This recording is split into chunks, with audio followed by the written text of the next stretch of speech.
came to power with the promise of reviving India's growth story. A year later, has Prime Minister Narendra Modi delivered on the economic front? What were the big hits and misses? And has Modinomics worked or not? Hello and welcome to this special show. I'm Shweta Rajpal Kohli, and joining me today on the show, Siddharth Birla, past president of FICCI, Ajit Ranade, a very well-known economist and social worker and writer, Harsh Mandar.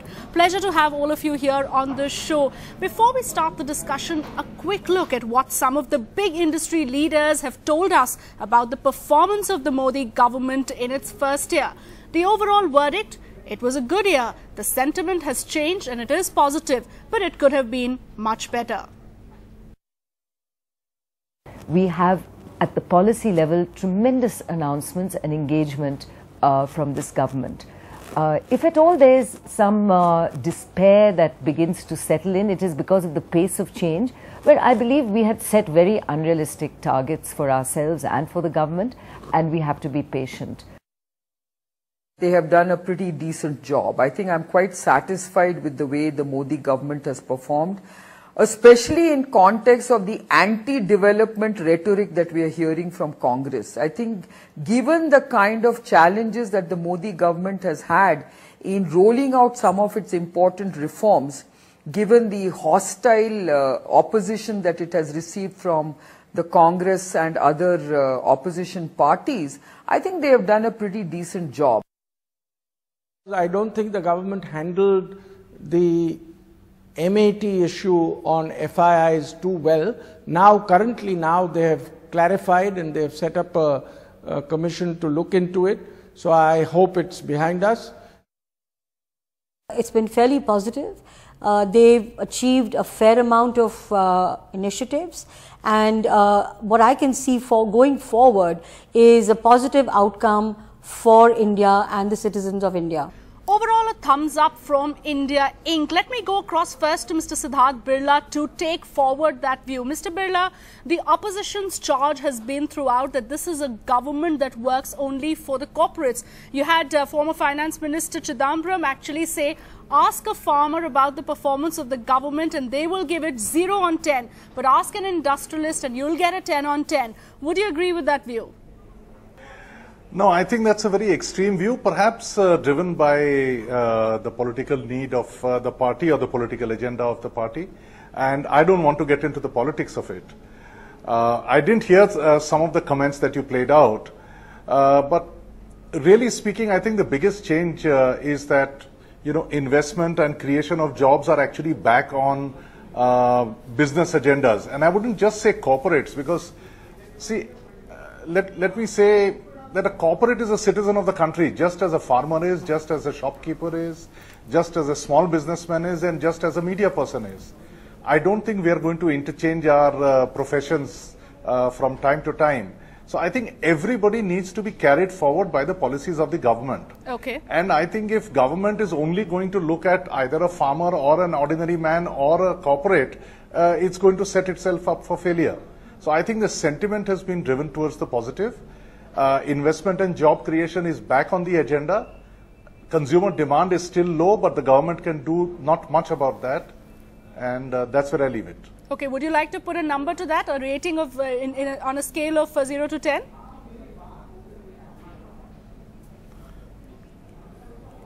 Even in the best year, Shweta, I have not ranked a budget, so I am not about to start. All right, fair enough. Never put a number. Fair enough, fair enough. But I'm happy. I'm happy. Okay, you're happy. Let me take that forward to Ajit Ranade, especially two words that you mentioned. One is jobs and the other is investment. Ajit Ranade, if we look at the overall economic picture, especially the macroeconomic picture, the numbers look much rosier than they did perhaps last year when the government took over. Whether it's growth or it's deficits or inflation, all of those have been brought under, growth has of course gone up, and inflation and deficits have been brought under control. But overall, when we look at the picture, investment, especially from the private side, private investment continues to be a concern, and job creation that Mr. Birla is talking about, that seems to be a big worry. Are jobs really being created? Yeah, Shweta, what we are seeing right now is definitely a mixture of good and bad. We should not deny that there are some worrying signs in the economy, and of course we have to acknowledge that some things have gone well. We also should remember that whatever is happening on the economic front now is a combination of three things. That is, one, impact of government policy. Second, the domestic and especially the international context. And the third is what this government inherited from the previous few years. Especially if you look back 2 years, not 1 year ago, 2 years ago in the middle of May and June 2013, there was a near panic-like situation in India. People were starting to compare somewhat unfairly to 1991 as if we were going into a currency crisis. So of course, compared to 2 years ago or 1 year ago, the macro, some indicators are looking much better. As you said, whether inflation or the twin deficits, the fiscal or the current account deficit, or foreign exchange reserves, the stability of the rupee. But on the other hand, we must really get worried about the fact that credit, or the growth in credit, bank credit, is at an 18-year low. The corporate profitability based on the latest quarterly results is at a almost a decadal low. Right. And these are all very worrying signs, as you said, employment creation. So these are macro numbers, and while not getting too complacent about the good stuff, we have to start worrying about. And then we are looking at stress in the agriculture sector, very big stress in the agriculture sector. Sure. So worrying signs for an economy that is otherwise supposed to be the fastest growing economy, large economy in the world. So the numbers perhaps not reflecting the true story. But what is happening as far as the social sector goes? Is this government truly a government that does not care about the poor, or is it a government that's not done enough to uplift the weaker sections of society? Harsh Mander, you're someone who's been writing about these areas for many, many years. Your overall sense on how the government has done on the social sector front. We've seen Prime Minister Modi, of course, highlight some of those achievements, whether it is the social sector schemes like the insurance scheme that the government has launched, or it is other programs, whether it's the LPG subsidy. He says the government has done its bit for the weaker sections, for the poor. No, I think that it is important that who you ask the question about how well the economy is doing, and some of the sort of macroeconomic indicators are also related to the bonanza that we got, fortunately with falling oil prices. Right. But I think that there's something more structurally problematic. There are two imaginations of a good government, and the idea of one idea is that a good government is one which has high public investments in the social sector, in health and education, nutrition and so on, for the poor and the disadvantaged. The other is that markets will in the end solve other problems. Jobs will be created when there are high investments. I think that this government clearly, at least, is very clear about where it stands. And the facts that very little has happened in the social sector, that we've seen very drastic cuts, that is, you cannot dispute it. Right. So you see, ICDS, for instance, has had almost a 50% cut. Sarv Shiksha Abhiyan, primary school education, has had about a 20% cut. And you're saying that the government is very clear about where they stand on this? I think they're quite clear. They have been very clear about it. I think now they're becoming a little less candid after the Land Acquisition Act. Or are they becoming a little more worried? I think they're becoming both worried, but they're not changing their overall, the public investment in the social sector has gone down very, very significantly. Right. The idea, the response of the government that states will have now more money and they will invest. You have given higher tax share to the states, but centrally sponsored schemes have gone down. So the actual additional money that the states have is less than about 0.7% of GDP. Right. And states have not traditionally spent substantially on health and education. So we are seeing a staring in the face. Also, our investment in public investment in agriculture, for instance, has come down. Right. So I think we are seeing a picture where and the schemes, the so-called universal social security schemes, The insurance schemes, the insurance and the schemes and the pension schemes are contributory schemes. They're not, again, based on public investment. So you're saying state is not sponsoring them, they're contributory schemes, so it may be more rhetoric than actual achieving a purpose of social security. Because we have 9 out of 10 workers in the informal sector, many of them migratory, they don't have one fixed employer. The idea that they will be able to contribute through a lifetime is not borne out. So we but his point is, you're talking about 12 rupees. Perhaps that's something that most people would be able to. A year, 12 rupees a year is. The pensions is much higher. Right, 1,000 rupees and above. 1,000 rupees and above, and it has to be continuous.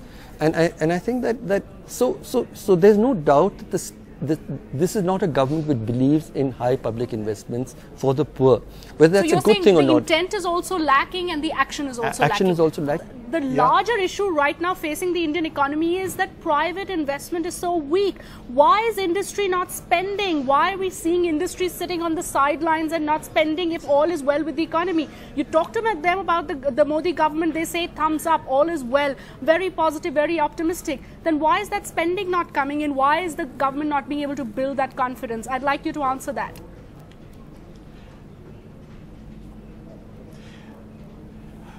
First of all, compared to 2 years back, when investment was the last thing on people's mind, today it is not the last thing. It is maybe number 3 or 4. So it's really come up the ladder. Now let me explain very sharply. You see, when this government came in exactly a year ago, industries were mostly running at a capacity of about 75%, 70 to 75%, not more than 80%. Even with a 7 to 8% growth, there was already a headroom of about 2.5 years by when the capacities would get full up. Now, in today's world, you don't really add capacity, or you don't even think of adding capacity more than 12 months before your capacity is going to run out. So we are not near that position today. What has happened, even with 7% growth in India, is that the global growth has gone down. So that has also impacted our economy to a slight extent. So the capacity utilizations are still not very high. Number 2, the balance sheets of the top, say, 500 to 1,000 corporates are stretched because a lot of people invested 4 to 5 years ago and it's still not paid off. So they are carrying the burden of that, which you see the stress in the banking sector also. But businesses borrowed, their balance sheets are not in the best of shape. So today, if I go to a bank, I'm more likely to get turned down than to get a loan just to invest. Number 3, the real driver of investment is medium and small businesses, down to the small guy who sets up a mom and pop shop, down to somebody who sets up a small scale industry. The situation in the small and medium sector is very, very difficult, far more difficult than it is at the upper end of the scale. So the point is, where is the multiple corporates intend to spend money, they would like to spend money, but how do you justify spending money when you're running at 80% utilization? So I think the biggest change is that the investment story is back on the board tables, but the reality doesn't support an investment this morning. And unless Indians really start investing, the foreign people are not going to put in their money. They're going to wait and watch from the sidelines till they are absolutely sure that the situation is stable. I mean, this is a broad picture, not fair enough. no specific.